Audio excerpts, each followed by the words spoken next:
think it's time to start. Welcome, everyone. We have, in the last few lectures, seen the structure that describes space-time.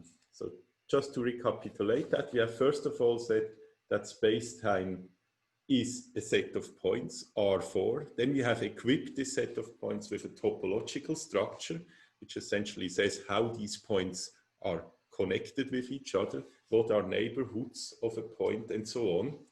And then we have made another step and said that this structure is locally equivalent to Euclidean space. So it looks, if you are looking at the small enough region, like R4 with all the topological structure of R4, and in addition also the differentiable structure of R4. That was the last step we did. So we can now, in a reasonable sense, talk about, for example, smooth functions on space-time. A smooth function is a function that is infinitely often differentiable.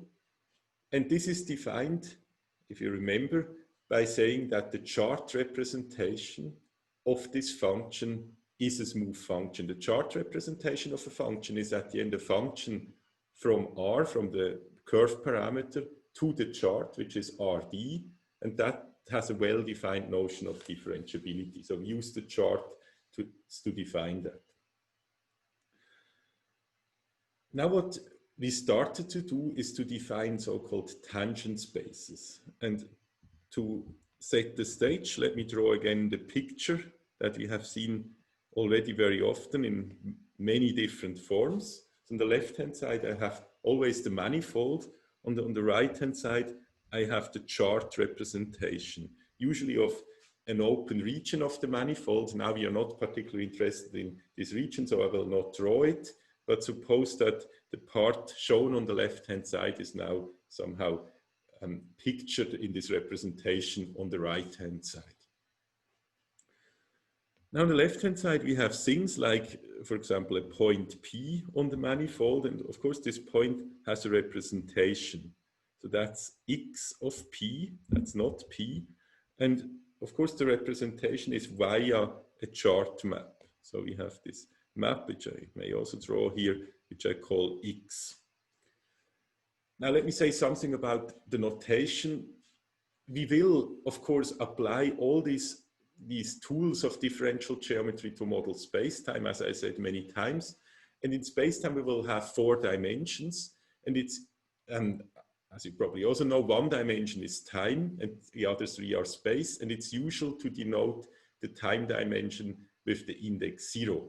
So we will have usually representations with x0 for time, x1, x2, x3 for space. However, if you're just looking at differential geometry in mathematics, then we are not looking at that distinction. We just have manifolds that are d-dimensional, and there it's more usual to just count or number the indices starting from 1. So we'll have indices x1, x2, and so on. I will do both depending on the examples we have, and let's for the moment just think of a manifold as a general object, not necessarily space-time, and then I would typically number things like that. I have x1 here and x2 here and so on. But that's just for the example. So whether I have here now x2 or x0 doesn't matter for all we are doing at this point, because we haven't actually distinguished by any mathematical means what it actually means for 1 dimension to stand for time. Okay, that's just to explain why we will sometimes have this numbering starting from 0 and sometimes from 1. Now, the object that we introduced is the tangent space. And the tangent space may be depicted in a way as something that is at this point. So it's the tangent space at the point P, and this is denoted by TPM. And of course, any point in the manifold has a tangent space. And it's important to note that all these different tangent spaces are different spaces. And so for the moment, and this will no longer be true next week, but for the moment, we are only talking about one individual tangent space. Of course, for an arbitrary point, but we are not connecting things. Now, the tangent space is there physically to model the fact that if we are again close enough to that point, things look linear. We impose a linear structure which approximates the manifold on around that point.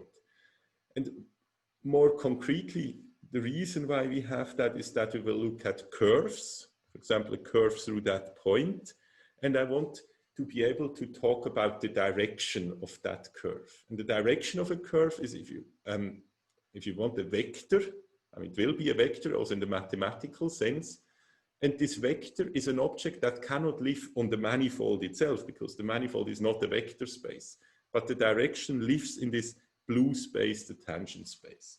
So the tangent space's purpose physically is to give us a means to talk about vectors that, for example,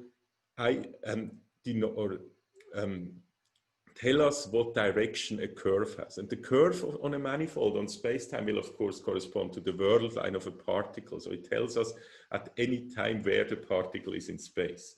And lots of the statements when we talk about dynamics, what happens if an object moves in space-time will, of course, be about the treatment of such curves. And the laws of how particle moves will be expressed in terms of these vectors that indicate the direction of the curve. So these objects in TPM are kind of key objects for physics. They are key things we are going to talk about, like velocities and so on. Now, for the moment, think of a function f, or maybe I'll talk later about the function. Let's first now equip this space with a basis. And I already gave you an intuition at the very end of the Tuesday lecture about what a basis is. And the rough idea is to make this basis depending on the chart. So every chart induces a natural basis on TPM. And the way you should think of this is as follows. In the chart, I can draw natural lines. By natural, I mean, for example, the line that looks like that is defined by saying I keep x1 fixed, but x1 is the coordinate of the point that I'm interested in, and I only vary x2. And of course, I can draw another line, which is the opposite, I only vary x1. Of course, these lines don't need to go through the point, so I could also have another line where I fix x1 and vary x2, and so on. So this gives me a grid, if you like. And now I can just go backwards. So I apply the inverse of this map x. And this, of course, this map is invertible. That was the definition of what it means for the manifold, which we will always call M to be a d-dimensional topological manifold. It has to have this invertible chart map x. So we can picture this grid on the manifold itself. And how will this look like? So let me just draw. Of course, if an orange curve goes through the point xp, it will in the original manifold go through the point p. So this is one of the things. And then there were other curves to the right of it. So this may look like that. They will, of course, no longer be necessarily straight lines. They may look different. And that's clear because we are now in this curved manifold and no longer in this so-called flat representation of one part. And the same with the green ones. So this may look like this. Now, when you remember how TPM was defined, it was defined as the space of all direction vectors. And direction vectors were essentially defined by taking a curve and just walking through P and seeing how things change as we walk through P. So naturally, these coordinate lines pulled back onto the manifold M now define such vectors. And I could somehow indicate them pictorially here. So there is this orange line going through P, and it has here at the point P a direction, which I could indicate with an arrow. And then there is, of course, another direction corresponding to the green line. And these form a basis of TPM, as we will show. But the definition is exactly given by this picture. And let me also reintroduce the notation that I already mentioned last time. This vector, the orange one would in this particular case be called d to the dx2, because it's the orange lines, for the orange lines to create them I varied x2, and the green one will be called, okay, there's now a lot of stuff in this picture, but I hope you can still see it, d to the dx1 at p. So let me not add more things to this picture, but rather give you now a mathematical definition of what that is. So or maybe I should still add one thing, I should give a name to the curve. So this curve that goes through P, I call gamma 1 with a little bracket 1, so it's not an index, it's not a component of this gamma, this is just a curve that I call gamma 1, and the orange curve that goes through the point I call gamma 2. Now, what is gamma 1 and gamma 2? So, yeah, let's write down gamma 1. I can write gamma 1 explicitly as the following thing. So, first of all, I defined it in the chart representation. And in the chart representation, everything is represented as a d-tuple, in particular this curve. And what is this curve? So, leave a bit of space free, because I'll need to pull it back to the actual manifold. But first of all, the curve goes through x0, sorry, not x0, x1. I didn't start in this example with 0, so x1p, that's the coordinate of the curve at the point P, and then it has a curve parameter, which I could call lambda. And so if lambda is 0, it's exactly at the point P, and otherwise it's next to it.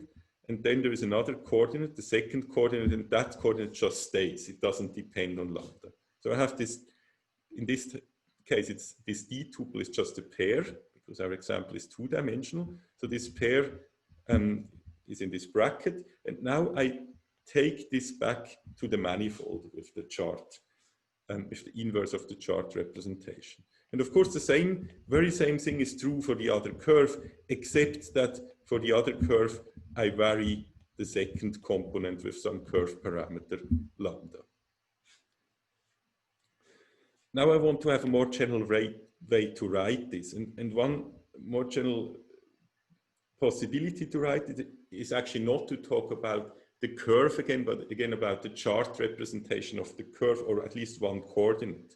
So when I write xj after gamma I, then what this means, this is the jth component of the curve gamma in the chart representation. So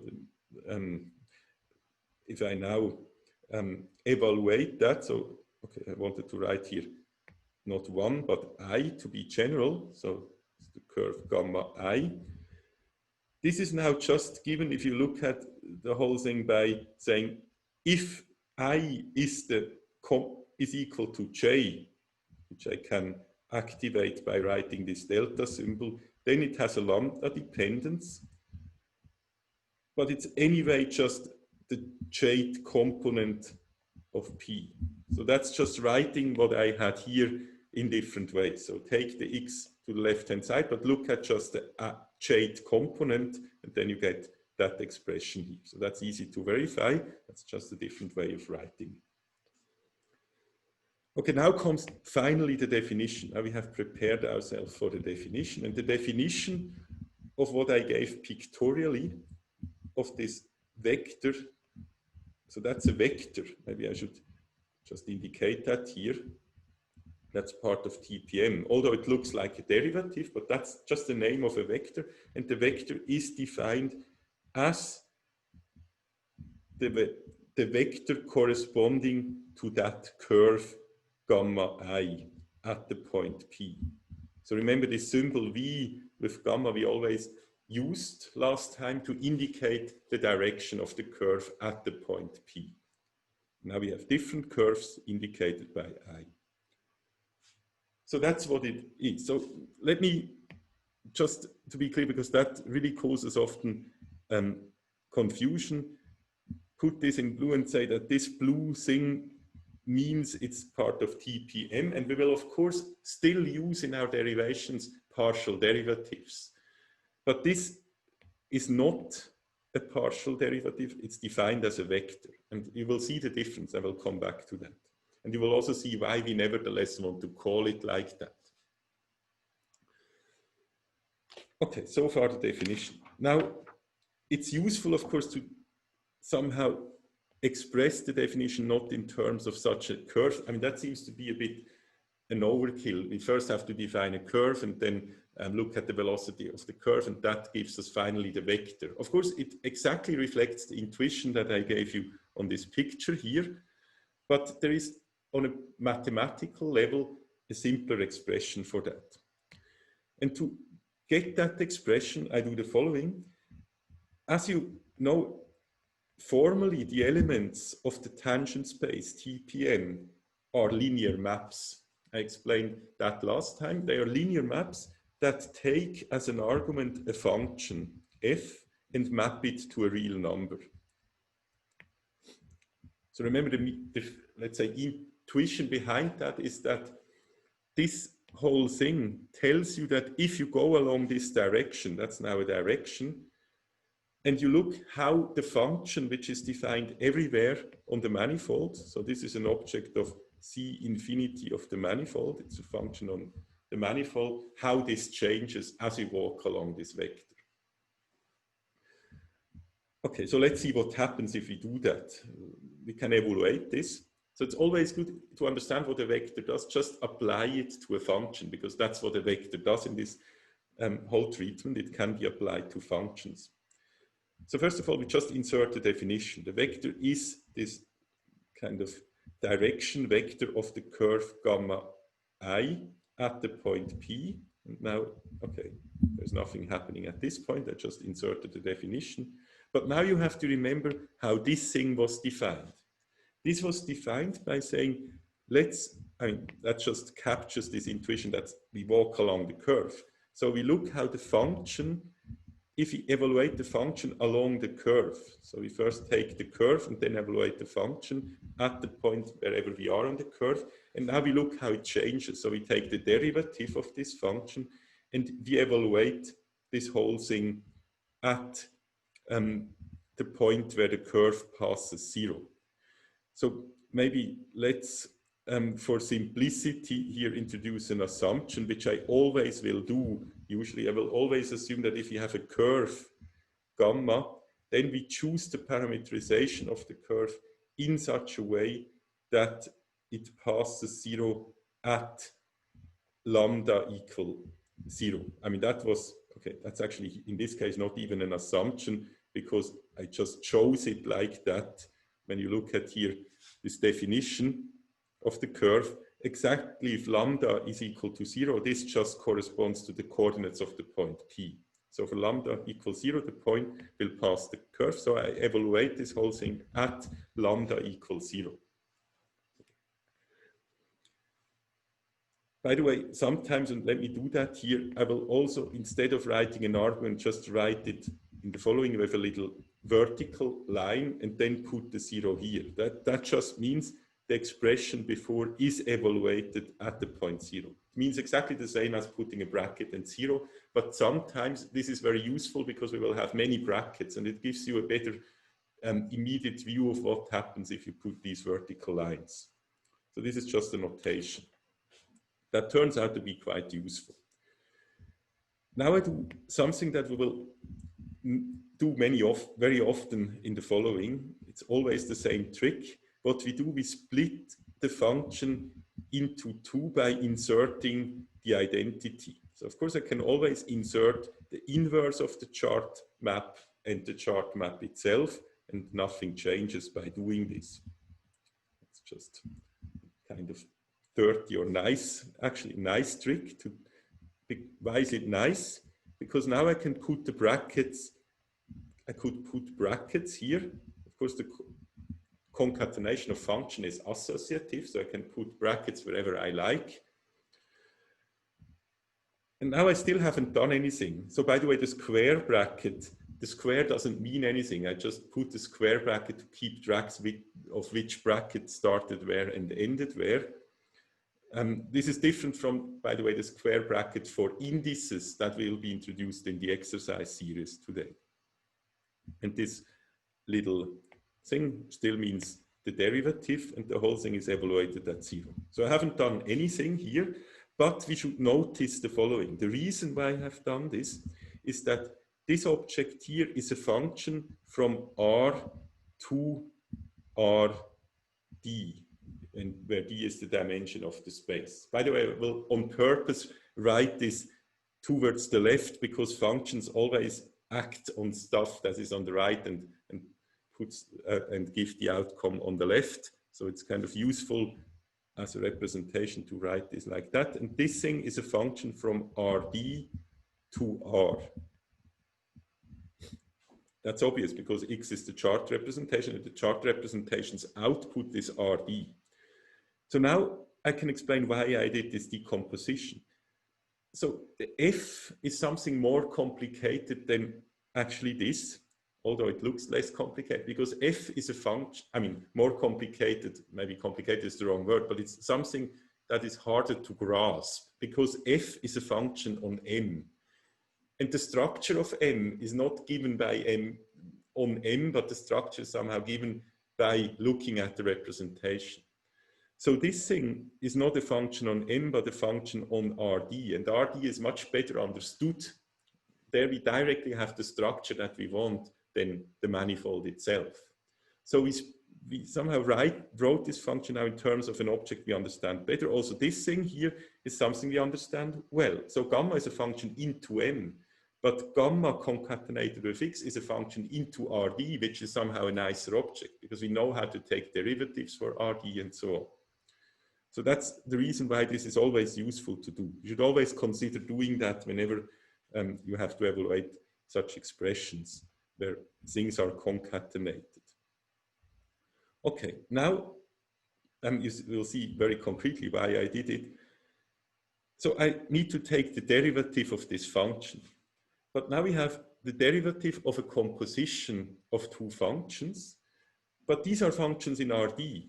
And this is something you understand very well from, I would say, your undergraduate course in analysis that you had. I think you had an analysis on multivariate functions.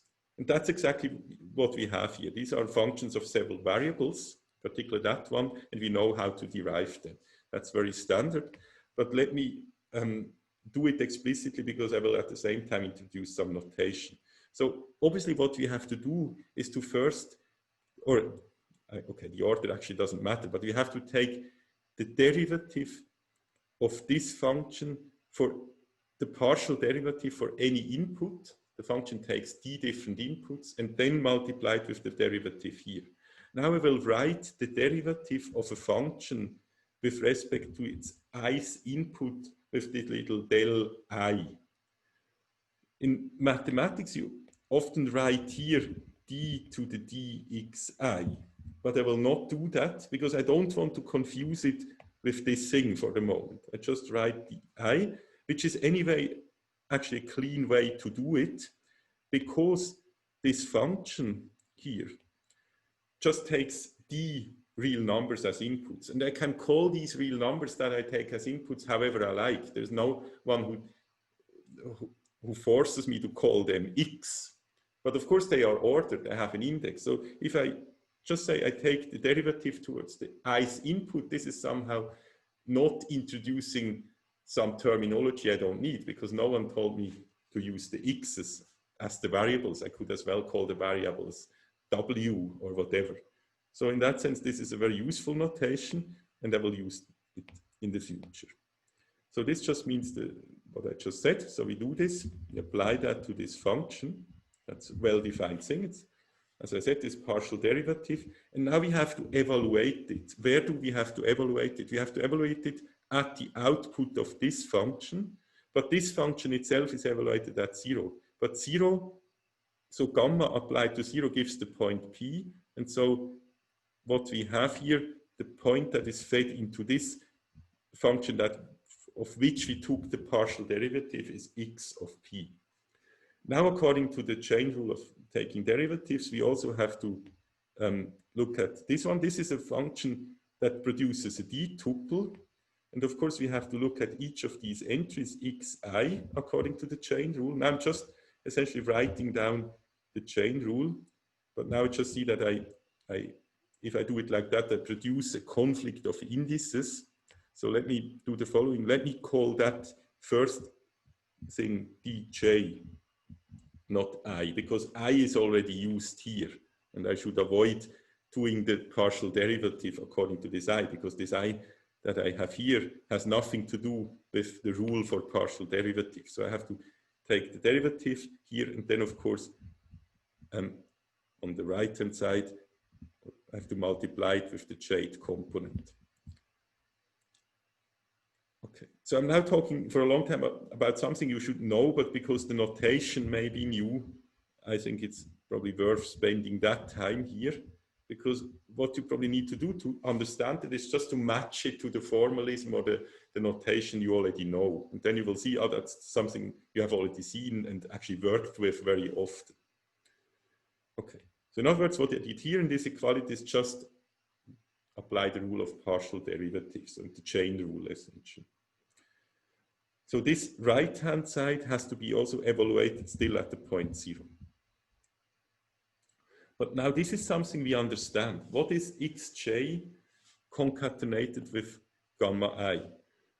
And remember, we actually just wrote it down here. That's here on the previous page. And of course, if I take the derivative of this object with respect to lambda, you have here the explicit expression. What remains is just this delta ji.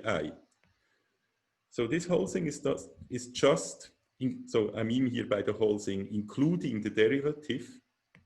So really this total thing here is just delta ji.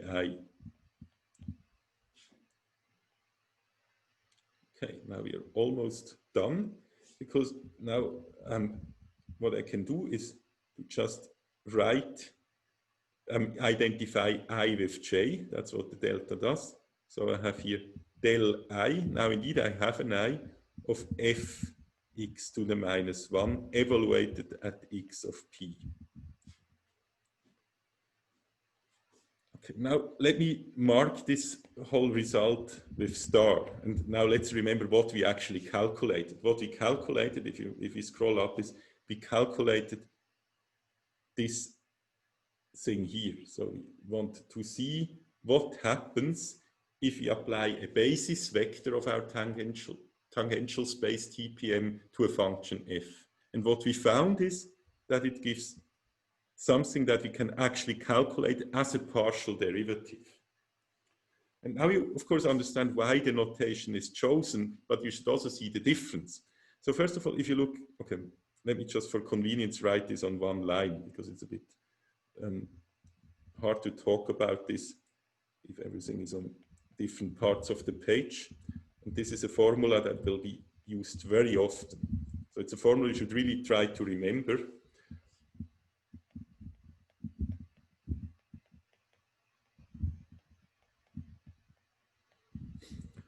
Okay, so let me still put this into blue, because that's this element of TPM. Okay, so let me now comment on the notation.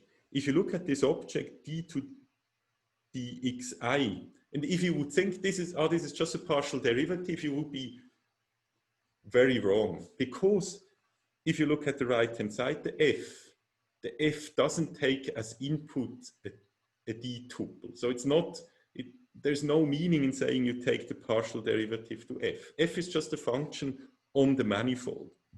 So let me also remind you of that here in the note. So this is just an element of C infinity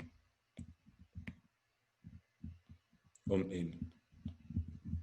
So you simply cannot take a partial derivative on a function on n, because n has not a tuple structure, it's a manifold.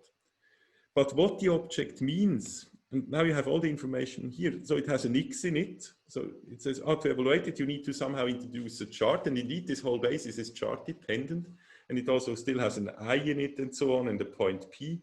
So what it really means is that you actually equip the function, or you extend the function in such a way that indeed it's a function from Rd to R. So this is now the case for this function. This is really a function from Rd to R. So here a partial derivative is well defined. And so that's why using a partial derivative notation is somehow justified, but it's not a partial derivative. It's only justified by saying, in some sense, if we do that, if we append this x to the -1 and so on, then indeed we can take a partial derivative and to evaluate this. Okay, please keep this distinction in mind, because if you don't, there will be a lot of stuff that will go wrong. So you have to distinguish these things. Are there questions up to this point? Yes, I had a question. Last page, could you scroll up a little bit, please? Yes. There is a no, here exactly. We passed. Oh. More down. Yes. No. More down. Ah, yes. Down. Yeah. Yes. Well, where you wrote delta ij, there's a prime for this parenthesis, which I don't understand why there is a prime here. You mean here, this prime? Yes. Yeah. Okay. Yes. So so this prime comes from the following thing. So let me just write something in let's say, yeah, green, just to not confuse that. So let's give this function f, or maybe even on the top, a different name. So let's say this is just a new function that I call g. It's a function from Rd to R.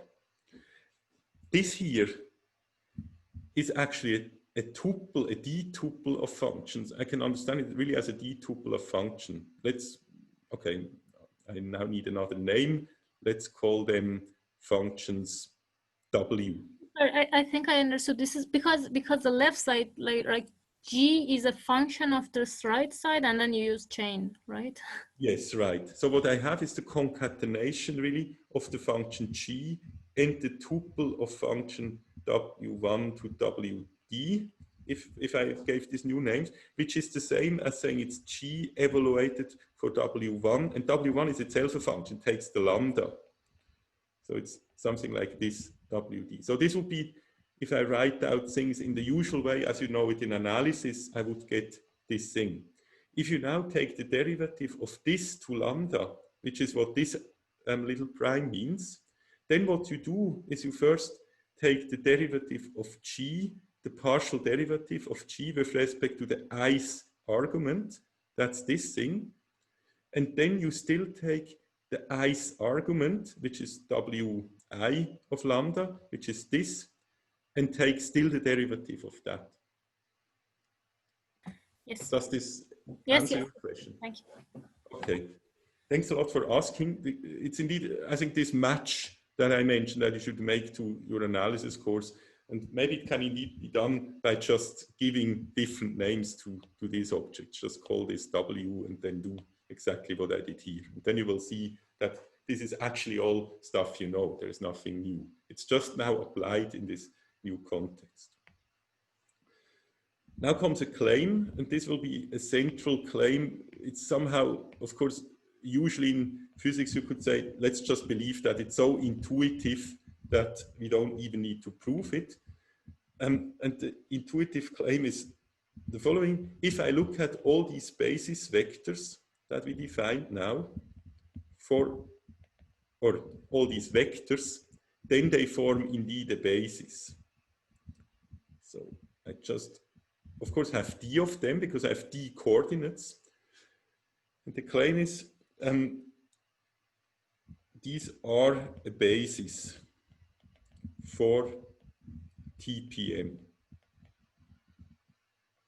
Now, why did I say it's intuitive? It's intuitive because if you look at this picture, of course, in this particular example, the tangent space is, of course, two-dimensional because the manifold was two-dimensional, and we get two vectors which are linearly independent in an obvious way, as you can see, because these directions were not the same. So they are indeed spanning that space. So that's the intuition.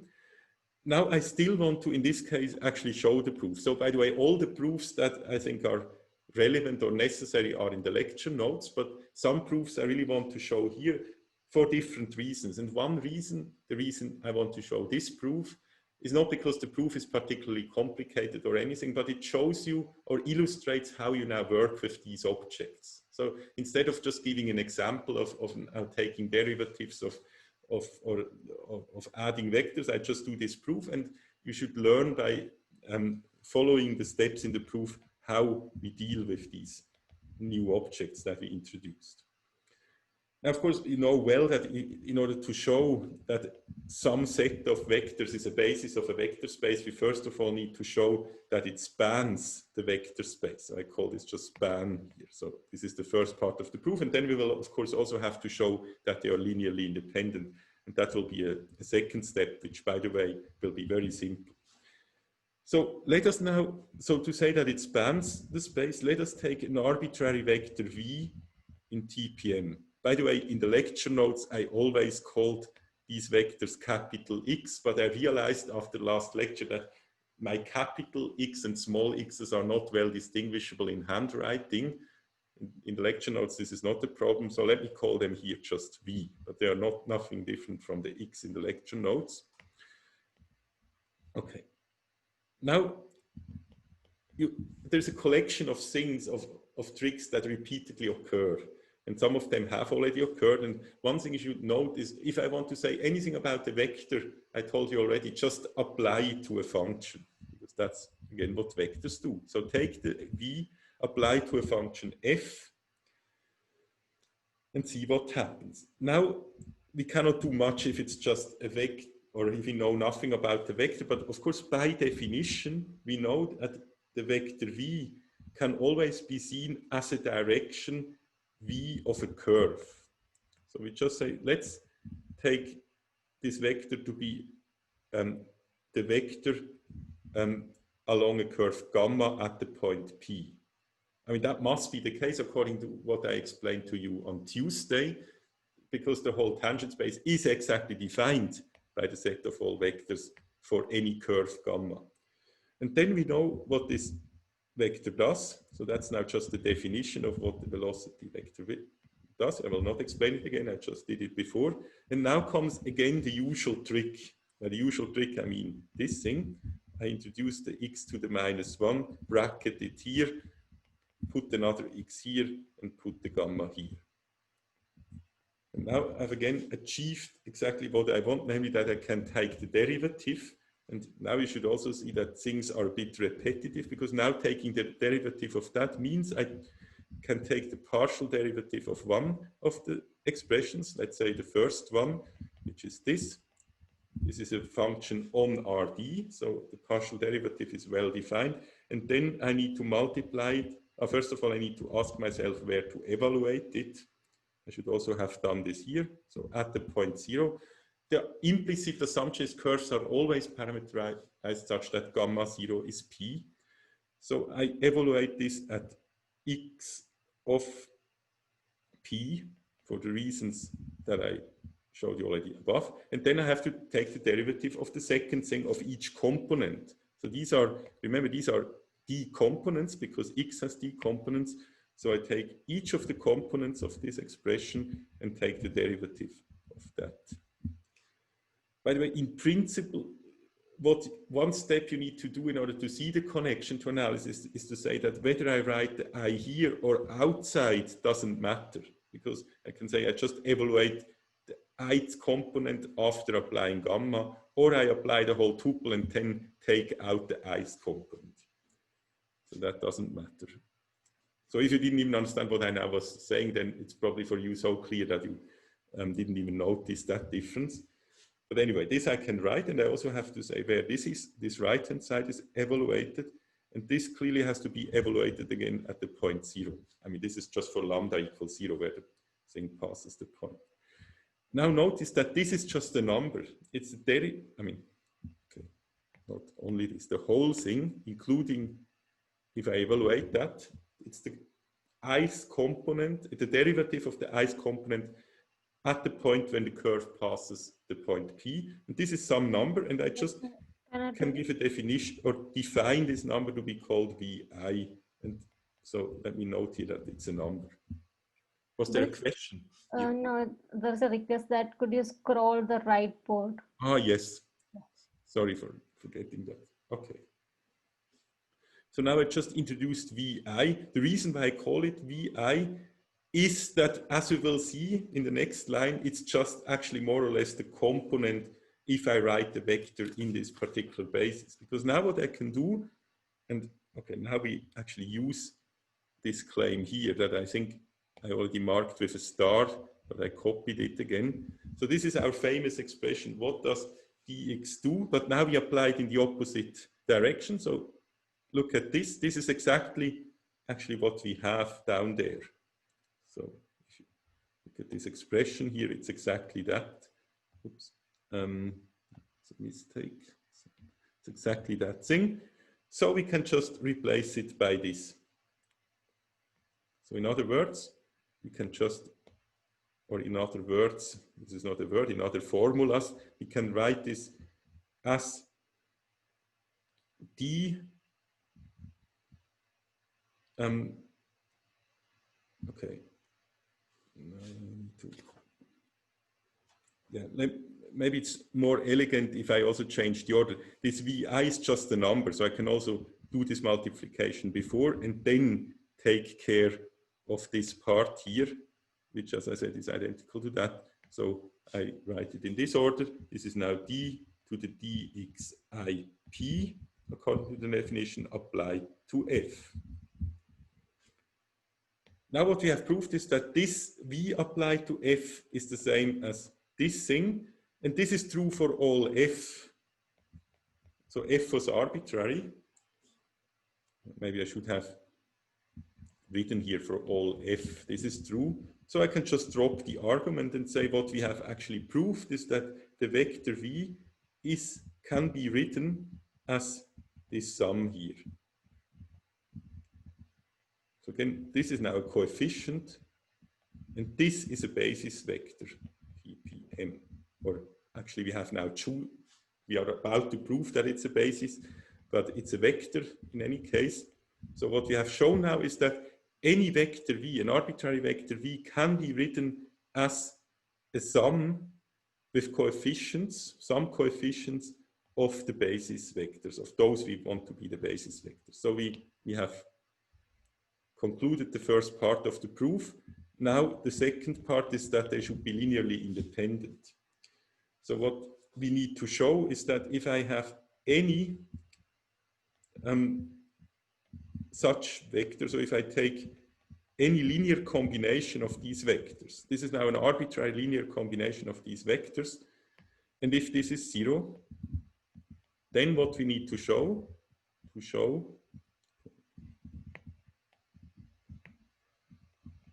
to prove is that this implies that Vi is 0, or let's say Vj is 0 for all j. I don't want to have a conflict of indices.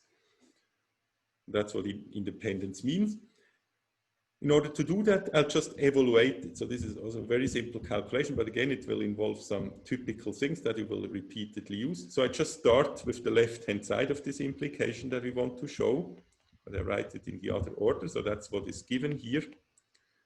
Now, the next thing, what I'm doing, of course, if this is 0, it's also 0 if I evaluate it at the particular point. So remember again, this is a vector, so I can feed it with a function. But now I feed it with a very well-chosen function. I feed it with the coordinate, with the jth coordinate function.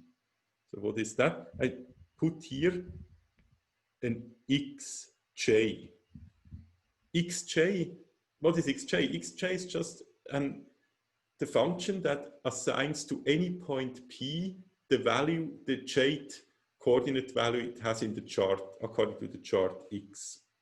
So it's a well-defined function. So that's what you have to notice. This is a well-defined function on the manifold. We didn't introduce it like that. We introduced it just as part of the chart representation, but it's in particular a function. Now, we have to again use our famous formula, this red one here. And if I apply this formula, okay, let's just keep this vi, that's just the coefficient, but now I apply this, but f is now xj. So what I get is something of the following form. I get the derivative to I of the function, but the function is now xj applied after the inverse of x of the chart representation. And the whole thing has to be evaluated at the point xp.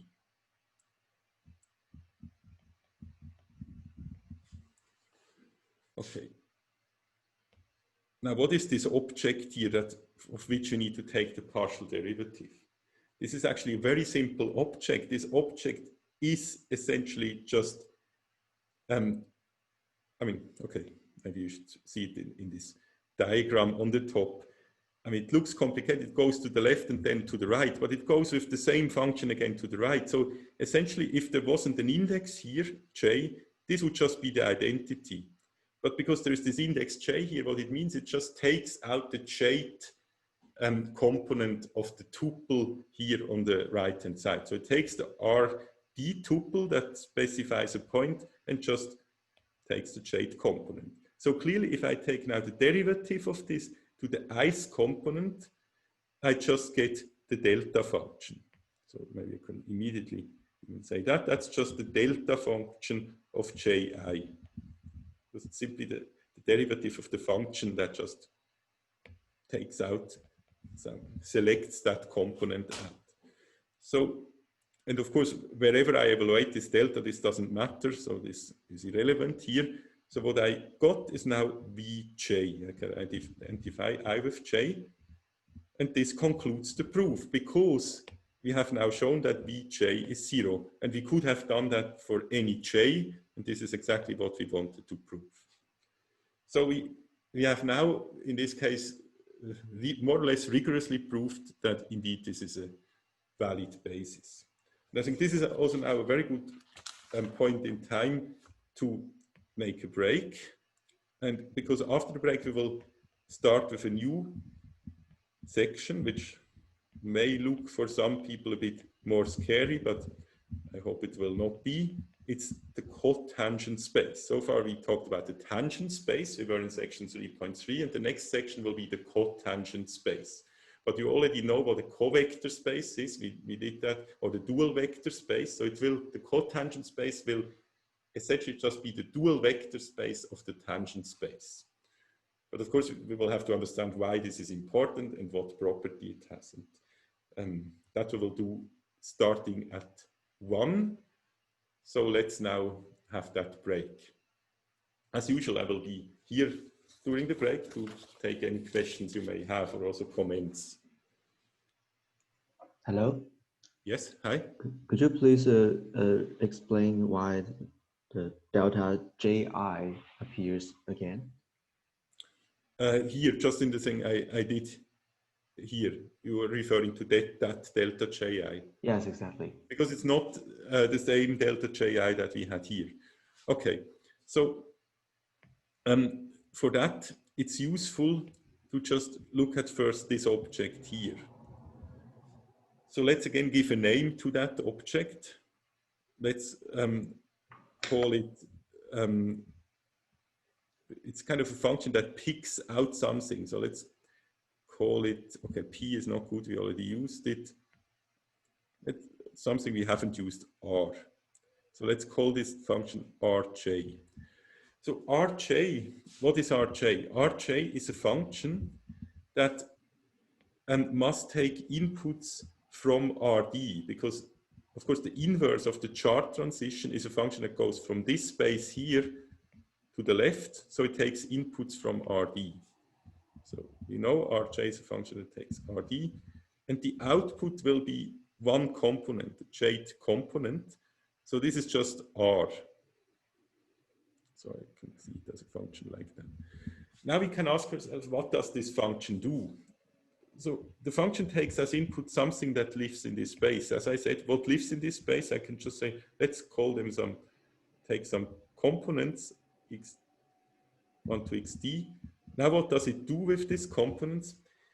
It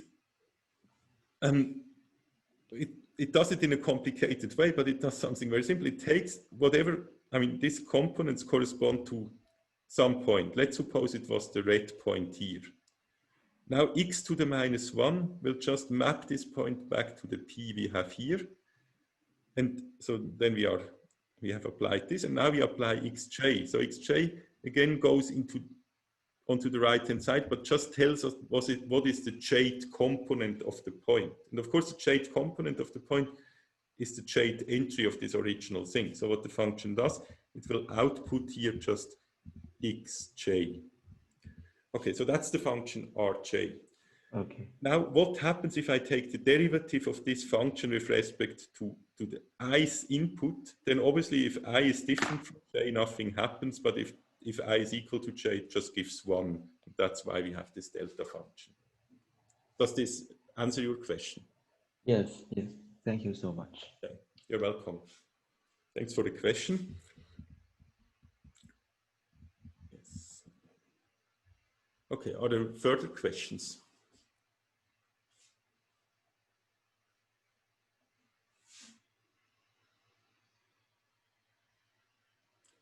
Xena, was there anything in the chat that I should answer during the break? Well, at the beginning, now I'm noticing the question. There was one question that in last lecture, did you explain that space-time has an R4? R4 has an underlying set. Oh, this was concerning the last lesson. Lecture, yeah. Of the Tuesday lecture. Yeah. Okay, I can also briefly go into that one.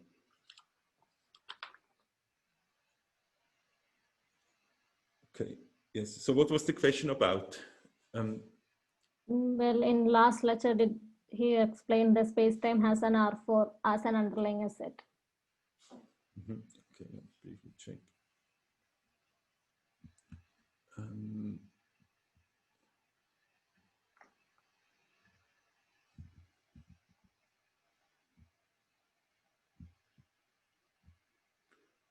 Okay.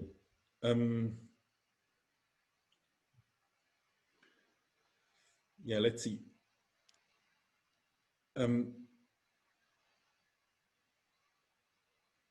So maybe the way to see that is the following. We don't want to assume, so that's only the case, we don't want to assume that space-time is R4.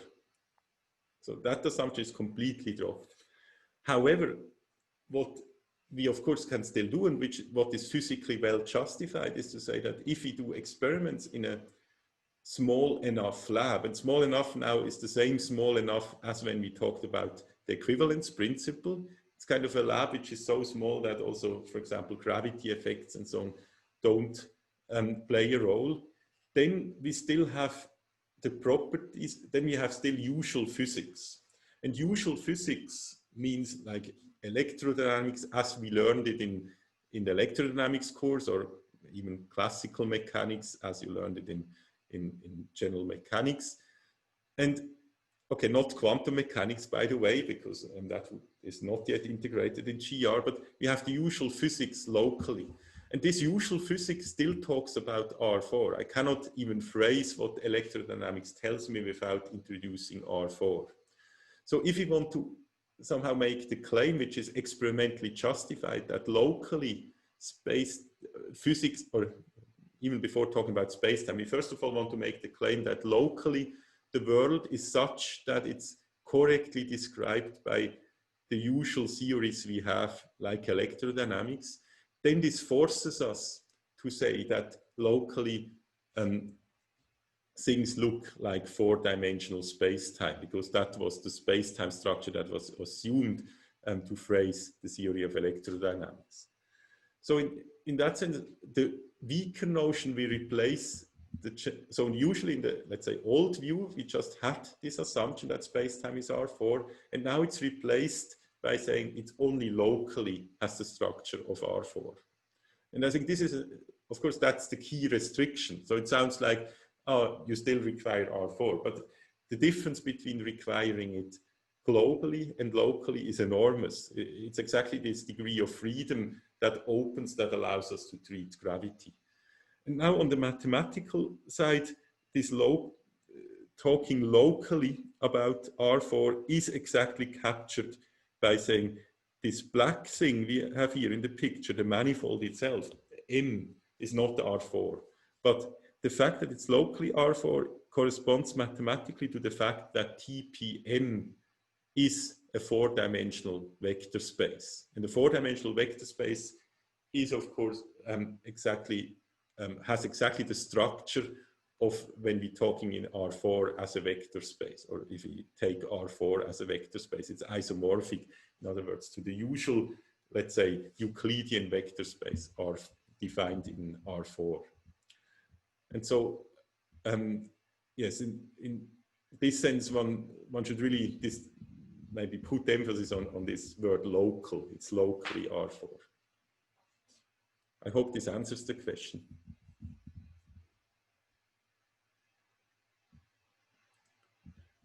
Okay.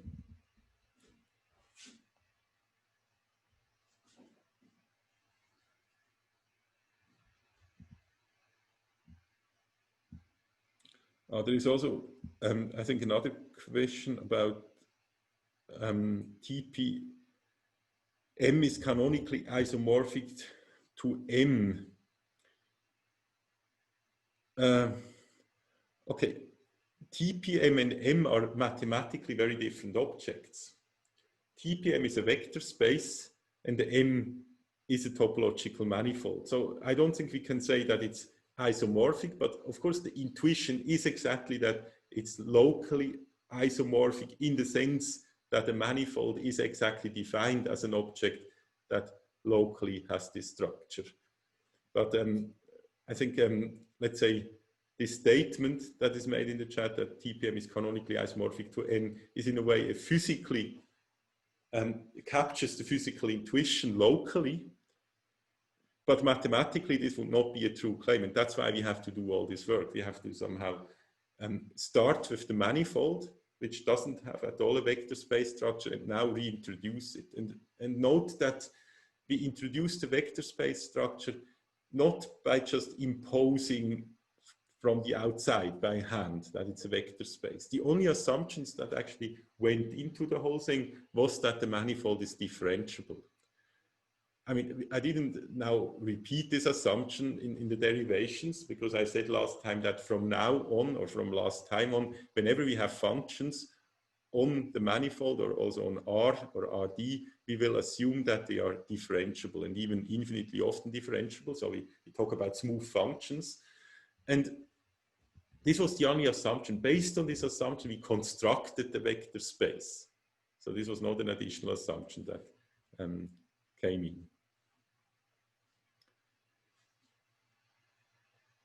Okay, I think it's soon time to restart.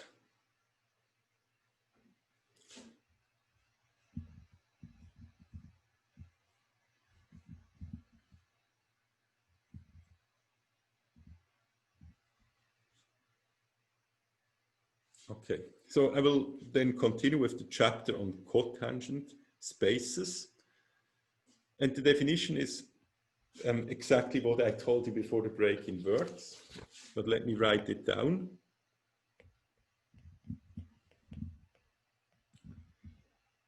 The cotangent space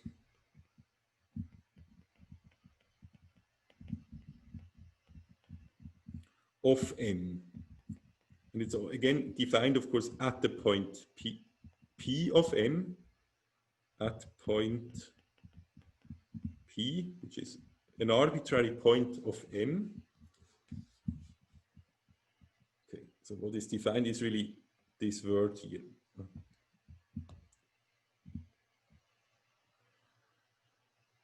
And now denoted by TP star M is the dual space of TPM. Okay, so by the way, just a notational, okay, maybe curiosity in a way. If we have already introduced the notation for dual spaces, remember when we treated vector spaces, we said that if V is a vector space, V star is the dual space. So the more logical notation from this viewpoint would be to call the dual space TPM star rather than TP star M. Nevertheless, this is just a standard notation which I will use in this context. So don't worry about this fact that the star has moved. This is just some convention or tradition in a way. Now that's already all. I mean, that already defines a cotangent space. Now, of course, we want to say a bit more about it. And in particular, this cotangent space carries very interesting objects. I mean, before, for the vector space, the motivation was essentially that it carries vectors. These were the objects that we wanted to describe. Now, the cotangent space, what it carries are, for example, so-called differentials. That's another notion. And of course, differentials, as the name says, are very important in the differential geometry. So let f be a function. Okay, maybe I'll just abbreviate that again by just saying C infinity m, some arbitrary function, smooth function on m. Its differential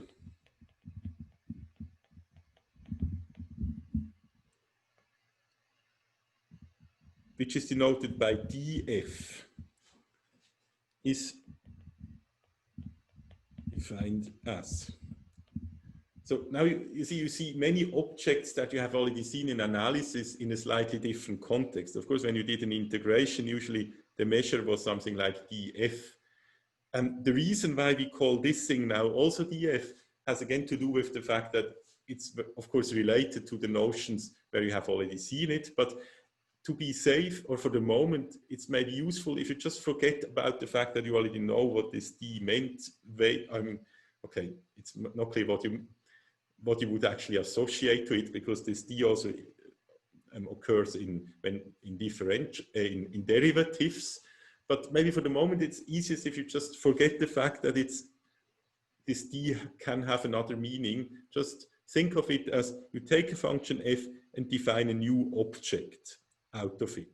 And for some reason that will become clear later. It's called like that or denoted like that.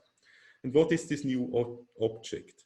This new object, as usual, okay, first of all, maybe let me immediately say that, of course, this object lives actually in, okay, I should, maybe the better notation is to also put the p here. We will later drop the p, but for the moment we need to put the p because it's really defined at one point.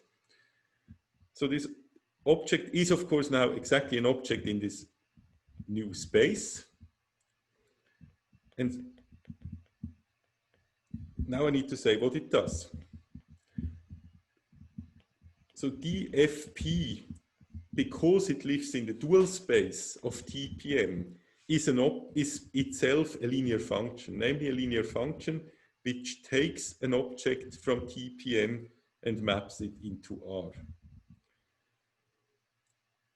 Now I haven't told you what it does, but let's just apply to an object. So let's take an object V from TPM, and what it does, it just gives a number, and the number is V applied to F.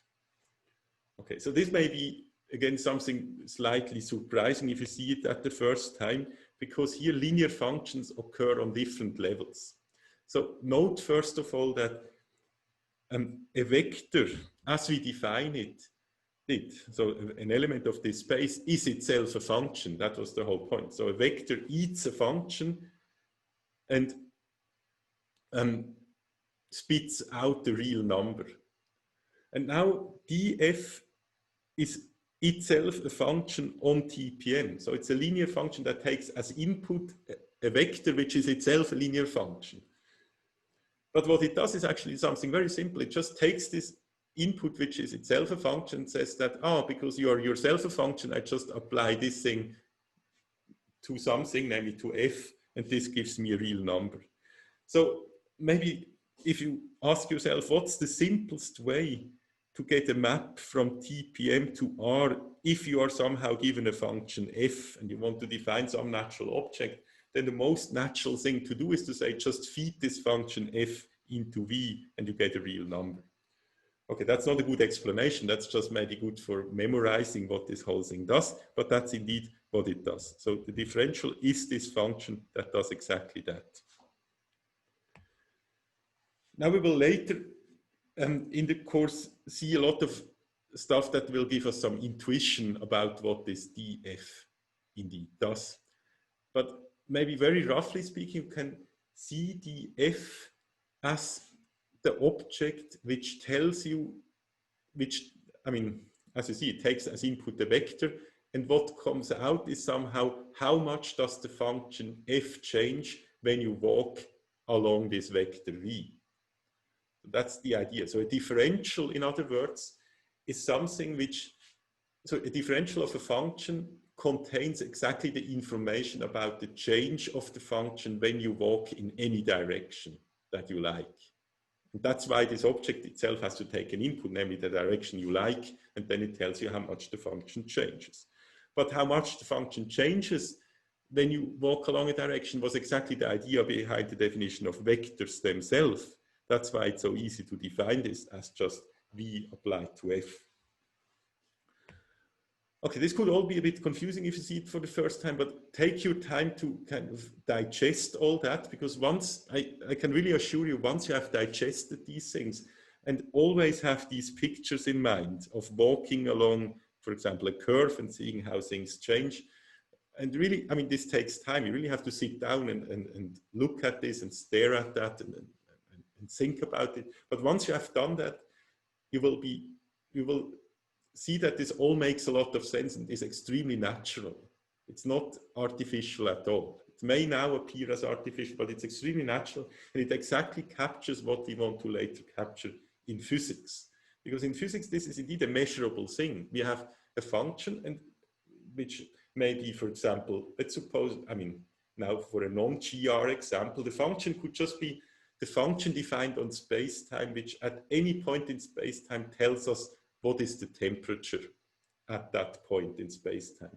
And now the differential of that function is now something that is well defined physically, namely it's the object that tells you that if you now walk in a certain direction in space-time, or maybe for the moment just think of space alone, how does temperature change around you if you walk in this direction? So that's something you could immediately measure. So this df, if f is the temperature, is something you would directly be able to identify with a measurable quantity in an experiment.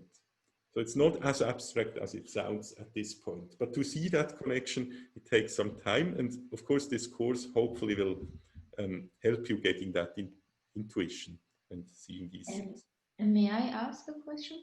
Yes, of course. May I ask why you write VF instead of V and just put a bracket around F? Is there a specific reason, or? So why this bracket here is there? No, the bracket VF also. You say that the F fits to V, right? V takes a function from C infinity M to R. Oh, why I didn't put the bracket here? Or? Yeah, why you didn't put a bracket out this F was right at the V of F. So, okay, just to make sure I understand, why, so your question is why didn't I write V of F? Yes. Okay, thanks a lot for the question. So this is again just a convention. Indeed, you are absolutely right that because V is a function, the normal thing to do is just to write this like that. But now it's just usual in the context of linear functions to sometimes drop this F. This is a bit like if you think again of, let's say, linear algebra, we sometimes apply a matrix to a vector. And of course, this is not really a function, it's a multiplication, but you should understand it a bit in this sense. But after all, the short answer is just this is a usual convention for what I should have written like this. But thanks for making me aware of that, because it would be a shame if you were kind of confused just because of these notational issues. Yes, and will there be like a confusion that like it's like a pointwise multiplication instead of you feed the f to v? Aha, okay, so this confusion can at this point probably not arise, because f is a function. Okay, I mean, of course you're absolutely right that if I write it like that, one may think this is just multiply v with f. But this is, in this particular case, not a well-defined thing, because remember, v is an object from the tangent space and f is an object from C infinity M. So this, and now it's not clear what it means to somehow multiply a vector with a function. Of course, you may define it in certain ways, but this simply doesn't occur in the context of in which we are working. So we will never have we will never see any use in defining a multiplication between an element of a vector space at a particular point in the function. Later we will look at vector fields, and then this ambiguity may arise and we will have to be careful. But yeah, so you're again right, as soon as I introduce these shorthands, there's always a potential conflict with existing notation, but just remember that whenever we have a vector, we will never think of this vector being multiplied with a function. So it will always be clear from the context, because simply we don't have this multiplication defined.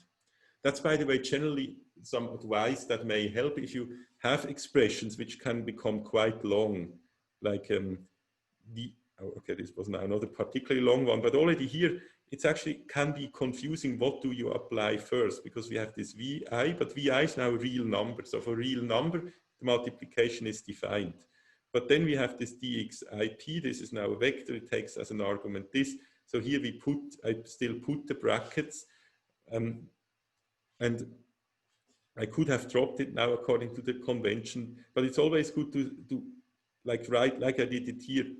What are these objects? And if you see what objects they are, you can more easily see what operations do even make sense. And from that, you can usually in a unique way then figure out what is meant by the expression. Okay, thank you. You're welcome.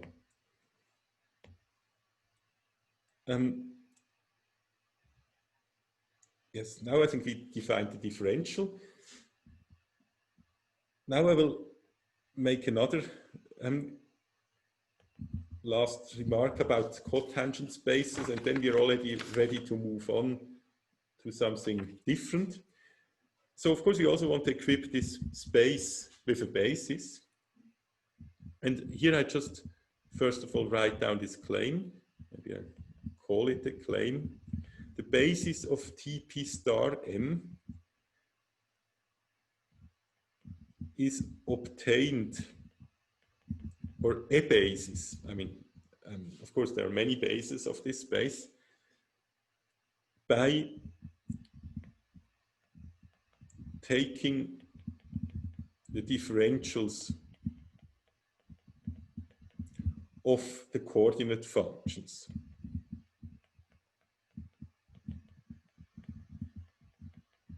So what do I mean by that?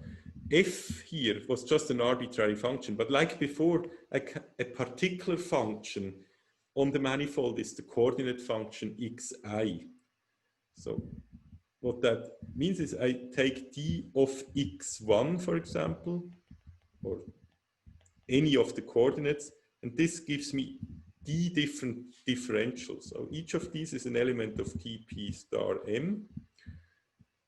And now the claim is the set of all these elements is indeed a basis of that. And actually, it turns out it's not an arbitrary basis. Maybe I add this here.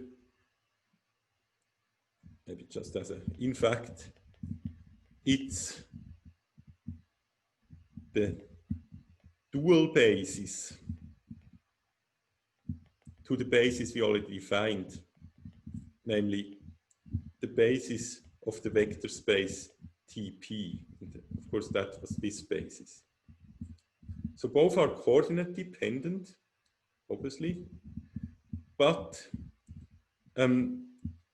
somehow we have now not added a new degree of freedom, so to speak. So when we have a basis of TPM, we can always say that the dual basis is now a naturally connected basis, and it turns out that this dual basis is exactly given by these things. Now, this claim may be better understood if you actually look at the proof of the claim. So let's go through the proof, which is actually a very simple, I shouldn't even call it calculation. It's just inserting definitions and in the right way. So the proof can really be obtained by just taking whatever we know and look what happens. So what we do is we just take such a basis element of Tp star m and apply it to a vector in Tpm, or to another basis vector. And if it was a dual basis, you know, the definition of a dual basis is just that this should be delta ij. So this should be 1 if I is equal to j and 0 otherwise. That was the definition of a dual basis. So let's just evaluate this now and see whether we get that. So how do we evaluate such a thing? So first I just look at the definition. Now let's scroll here a bit and see what the definition was. So I first apply this definition, but f is now xi, and the vector is d to the dxj. E to the dxj at p applied to xi. That's what we have to do. Now we use again the thing that I marked red, this thing here, because we are now exactly in this situation that we apply a vector to a function. The function is still xi. So I just copy that. This is now del I, partial derivative I of f, sorry, not f, of course I shouldn't copy too much, I should now insert for f the x, and now, okay, let's see, I need to make sure I don't get conflict of notation. Oh, no, I have already done a mistake, so the partial derivative in this case should be to j, because of course in this red formula what is I is now j, but the function I apply to is xi after x to the -1. And I should evaluate all this at the point xp. So that is just a prescription. But that we have already seen before. I mean, we have exactly had this expression. We already know that this expression is just the delta function of ij. So indeed, we arrived at the desired result.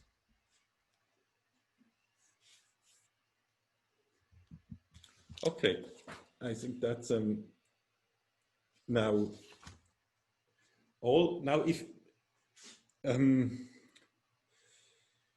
yeah, let's see. Okay, maybe this is just a remark. Once we have a basis of the vector space TPM and the dual space, we have automatically also a basis of the whole tensor space of TPM. So remember, whenever we have a vector space V, then we can define a tensor space. That's what we did a few, okay, not even a few weeks, but maybe just 1 or 2 weeks ago. And now we have a particular vector space. Now we have a very specific vector space, namely TPM. But of course, everything we did, and that was the reason why we did that, applies in particular to that vector space TPM. So we can now consider tensors on that space. So let T be a RS tensor on TPM. And now we can, for example, if you have this basis given, we can get the components of the tensor. So then the components of T with respect to, they're always defined with respect to a basis, with respect to the basis defined above,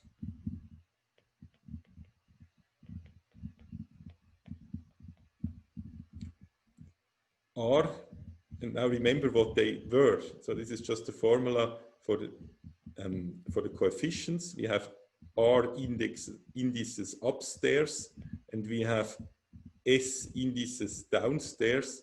And remember, from the channel formula we derived at some point, that we can get these components by just inserting into the tensor the corresponding basis vectors. So first of all, we have to insert the dxi1 and so on until dxir, and then the other, for the other S components, d to the dx j1 until, okay, now I have a little bit too little space here. Let me move that slightly. To d to the dxjs.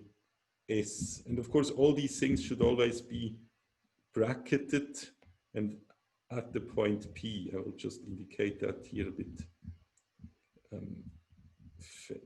Yeah.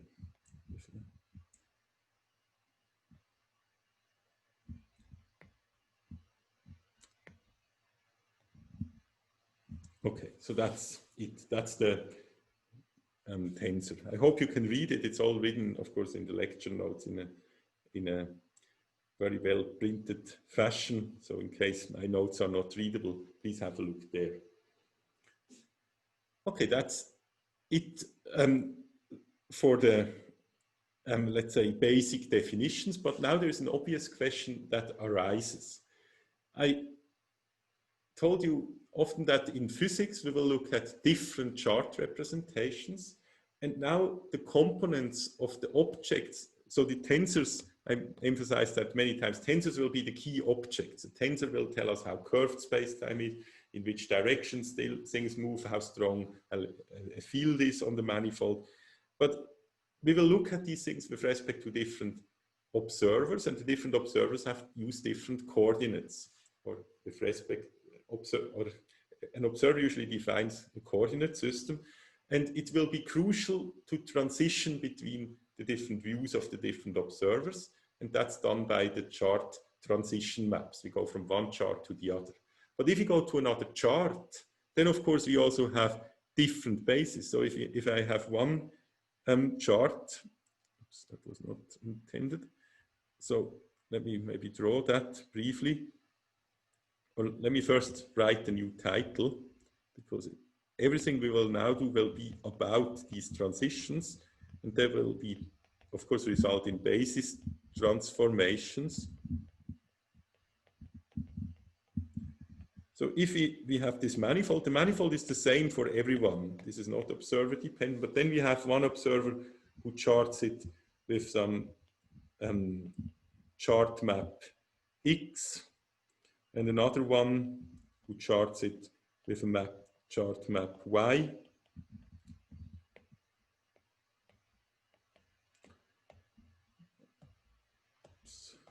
And we want to be able to say, how does something that the first observer described look like for the other observer? And of course, this other observer will not use these basis vectors. He will use the basis vectors dy, I1, and d to the dy, j1, and so on.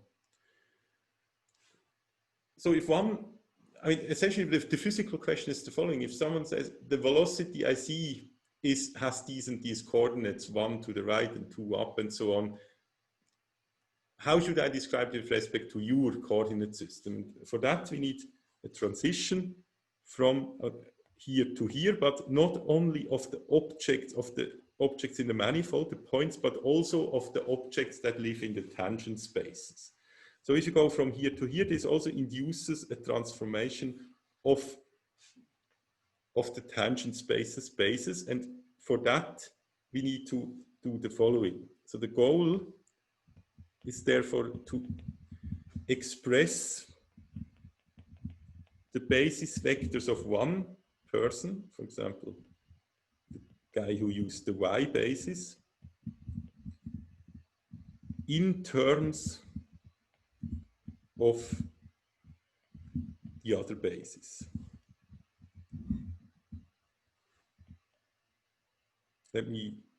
yeah, still write I here. Okay, so that's a well-defined question.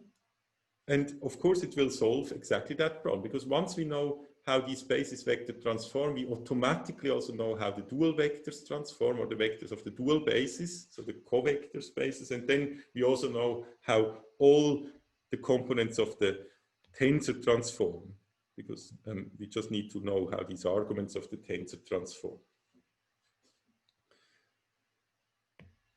And because basis transformations are really a key concept in GR, in general relativity, and maybe even more generally in physics, let's do that particular thing very explicitly. So what I will do is I will calculate exactly this transition function. So I will tell you how this thing is expressed in terms of that with a calculation. So let's just do this calculation. So I will now reuse the tricks. So the tricks will now not be new. We kind of introduced them in the previous examples, but so maybe that's not the most exciting calculation, but it's still one that you should really try to understand very well. It's kind of really contains many of the techniques that are used in this context. I mean, techniques, they're not elaborate techniques, but the usual, let's say, procedures. So the first thing is, of course, as usual, we apply the basis vector to a function, because that gives us a means to really tell us something about it. And if we apply it to a function, then, of course, we already know kind of what it does, because, that's now wrong. What it does is it takes the jth derivative, and now I need to put here, no, I can just put the j here. It's the jth derivative of this function here, evaluated at the point yp. So it's everything as before, except that I replaced x by y, because I'm starting from the y person, so to speak. Now comes the next trick that you already are aware of. Oh, sorry, I put here a j. I should have put an I, because I started with an I. I'm not allowed to change that. So there's still this I. And now is again that part of the trick where I introduce the chart transition. No, not the chart transition, but I insert something in between. Now here it's not so obvious what to put in between, because we have an x and a y, but it's useful to put the x, as we will see. So this is still evaluated at the point y of p. Okay, so I didn't actually do anything except for applying things we already did a bit earlier. Now I take this, again I have to do the chain rule for derivatives that you should also now be quite familiar with. And the chain rule is now, of course, so here it's a bit more complicated, because before we had just the derivative of such an object with respect to some single parameter lambda. Now we have the derivative, already a partial derivative, but the chain rule will introduce an additional partial derivative, because I have to take the partial derivative of each of this thing with each component of that. So in other words, what I have is I have here the derivative to some other index, let's call it j. This is now on purpose a different one of this first function.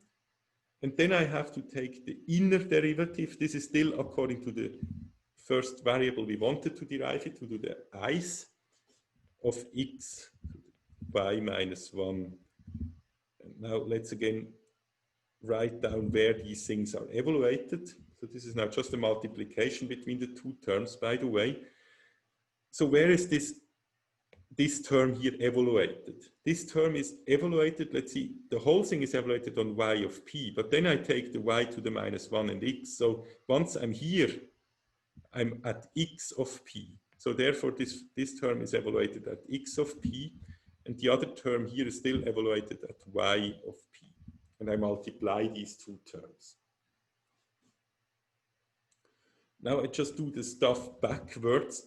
So this step here can of course also be done in the opposite direction. So I can again write this thing as d to the dxj p applied to f. So that's the first bracket. So that corresponds to this. Now you may ask, why is it clear that there is now an x here and not a y? This is because this function here is a function that comes from the x chart. And so I take the partial derivative to the jth input of the x chart. So this x has to match with this x here. And then there's the other part, which is here, it's still the y, but the function that I kind of derive is the function. I think I forgot something. Yes, I forgot something. Let me insert that. Because I do the chain rule, I take the derivative to the jth thing, and then I have to multiply it with the jth component of this. So I have to put here the component j. Now it should be correct. So I proceed. So this term on the right-hand side, this term can also be written with the same rule, with this first rule that we used here, the first part, as this, the derivative, the vector d to the y ip applied to what? This is now the function I apply to. So I put here xj. Okay, so it's all kind of mechanical. There's nothing where you need to really think, but you need to be very used to these mechanics of how these things work, because it's always a replacement. I could just, and this is of course done, I could now feed a computer with all the rules and definitions we have introduced so far, and I really in a mechanical way just using these definitions. Of course we need to know somehow the tricks, because that's the creative part, but once you know, first you insert this x and so on, then the rest is really a rather mechanical calculation. Actually, we are already done. I should now not write an equality. The next step, what I want to do is just say this thing here holds for all f.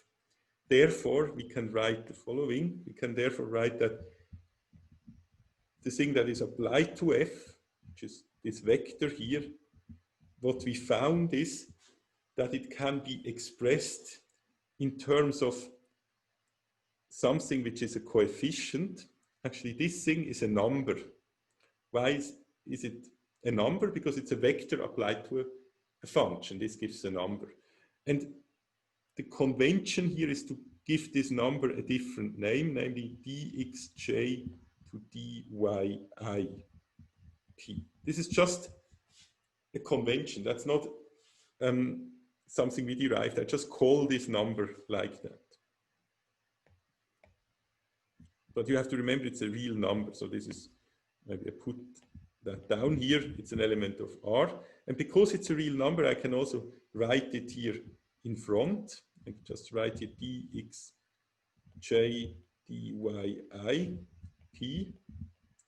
And then I multiply it with this thing, but without the f, because we dropped the f. So that's a vector e to the dxj t.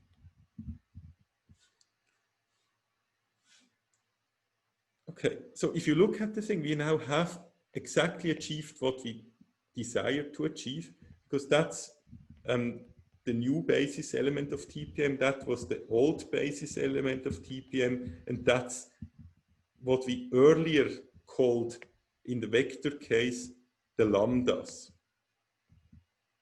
So maybe you remember that we had these lambdas ij, and this could be seen like a new basis vector E tilde. I mean, I just write this down for you to allow you to map it or match it to what we did in the vector space part of this lecture. This is a vector Ej, is a basis vector, and so we have all seen these objects. We take a basis vector, we multiply it with some coefficients, and we get a new basis vector. Now we know what these lambdas are. Namely, they are exactly this thing, which is defined like that. But what is this thing? If you look at what it is, it's of course, again, the same as this one. And that's really something you know well from analysis. If you look at this as a function, then this is just the Jacobi matrix. So this has two indices, I and j. And if you write this down as a matrix, it's the Jacobi matrix of the chart transition function that you have here. So this is the chart transition function, y is mapped to x, and you take the Jacobian of that one. So in other words, what we found is that the transformation of the basis vector is given by the Jacobian of the chart transition function. That's our result. Now we have already seen that the dx's or the dy's and so on are the duals, is the dual basis of d to the dxi. And we have seen, and now we profit from all, we take the benefit of the fact that we did all this treatment of vector spaces already and basis transformations in vector spaces. And one thing we have learned there is that once I have the transition coefficients lambda for the basis vector transformation, then the transformation of the dual basis vectors is given by the inverse of lambda. So I just apply this here.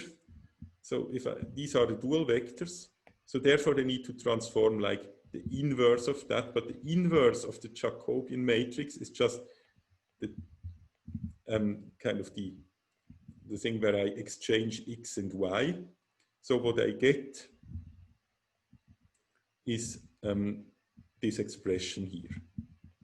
So this followed, I now didn't, okay, I think I derived it, I didn't write a lot, but just go to the chapter where we did the basis transformation and remember or look it up there that the corresponding chart map here, this is kind of then the gamma to the -1, the lambda to the -1, and coefficients of that one that are relevant there.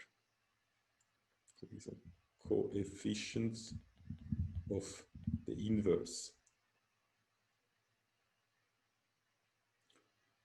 Okay, now, as I said before, once we have the basis transformation rule for the vectors and for the basis vectors and dual vectors, we can immediately also transform any tensor. And that's such an important operation that I have to write this rule down at least once.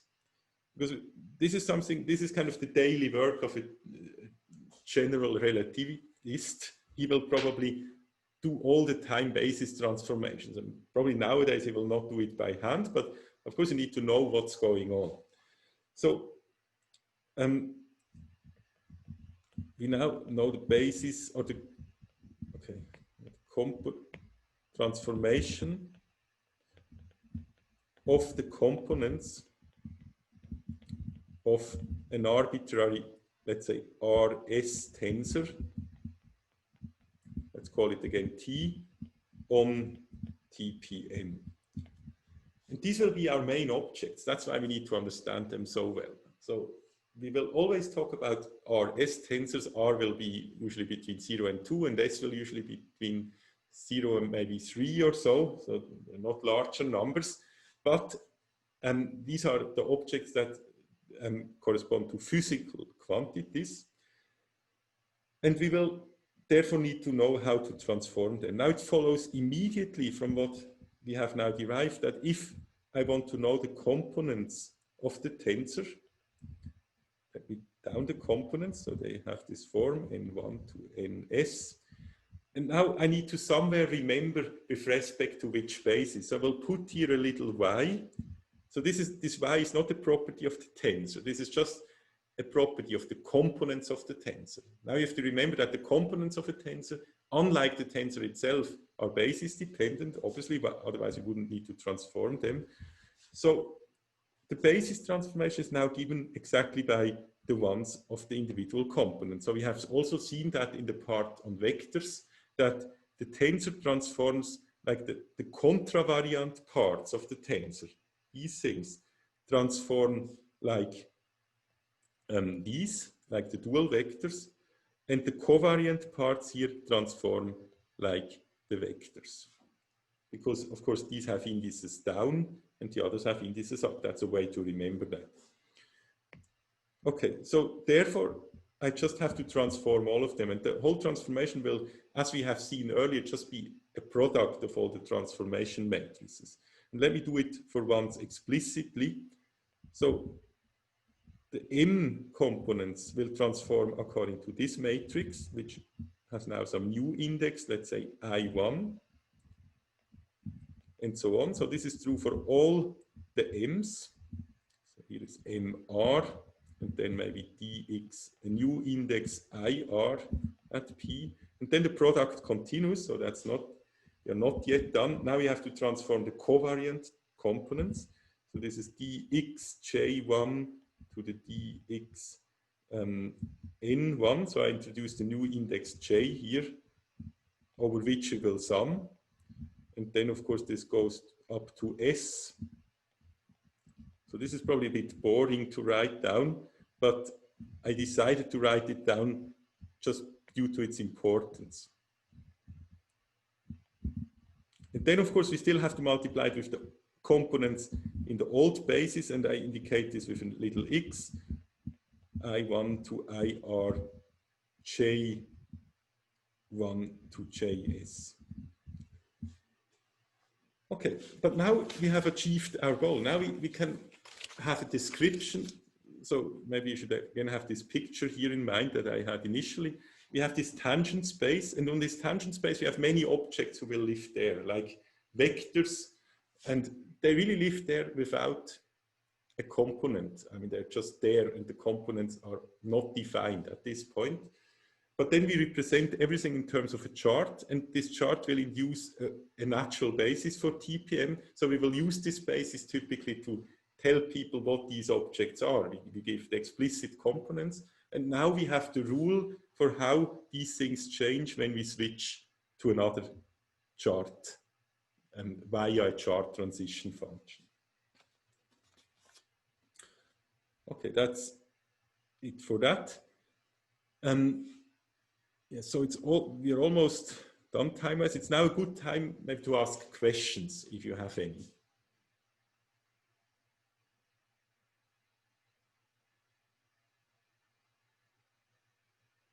Are there any concerns or other comments?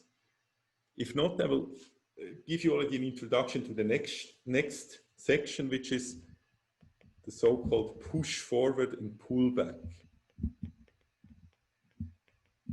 And maybe you should now really show some endurance, because we are now really going into lots of mathematics, but I can really guarantee you that all this mathematics will be needed later to understand the physics. And I will continue trying to make clear that you already see now, at least on the rough informal level, how they are connected to physics.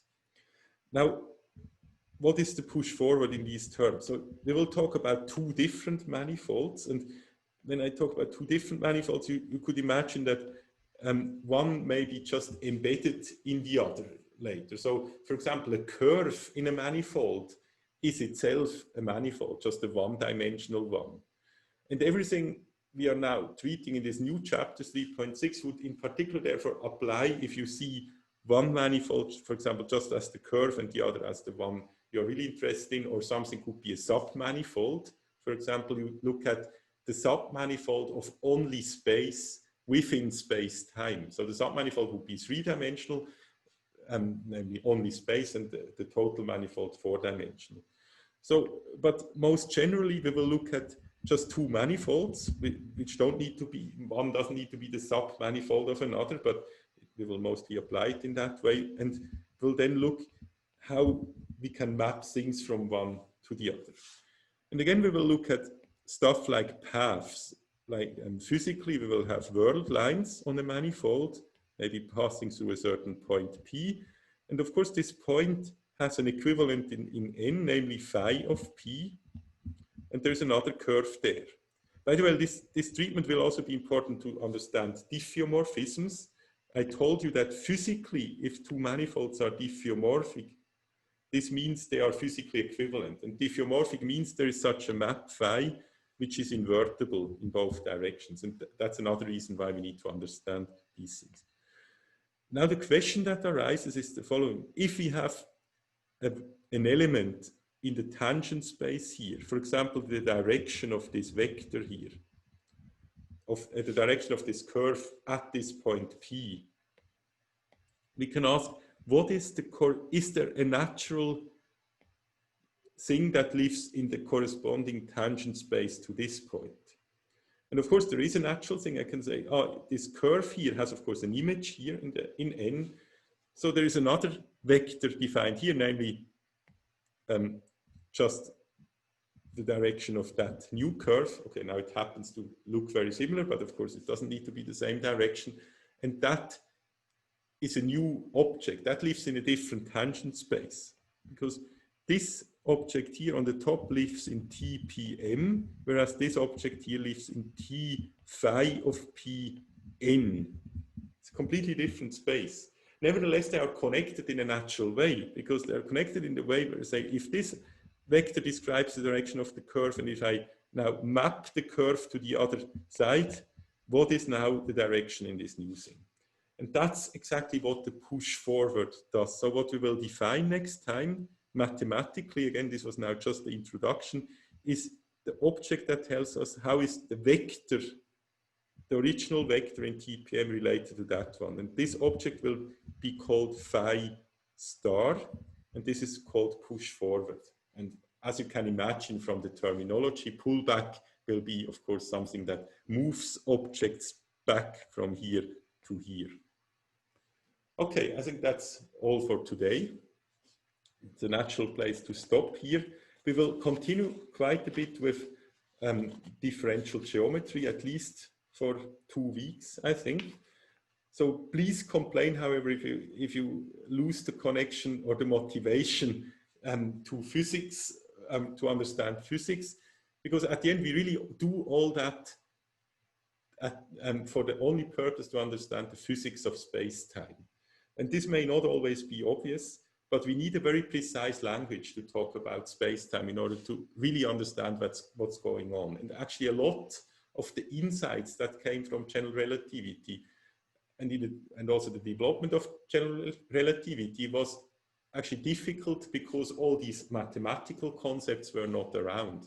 And many misunderstandings that occurred in the early days of relativity could have been avoided if people already had all these instruments. So things that look kind of disconnected to physics will be actually key to understand what's going on in space-time, what things are real, what things are just coordinate dependent, and so on. This is all things you will be able to decide and see very easily once you have gone through all this formalism. Okay, then I wish you a nice afternoon, also a nice weekend, and hope to see you next week.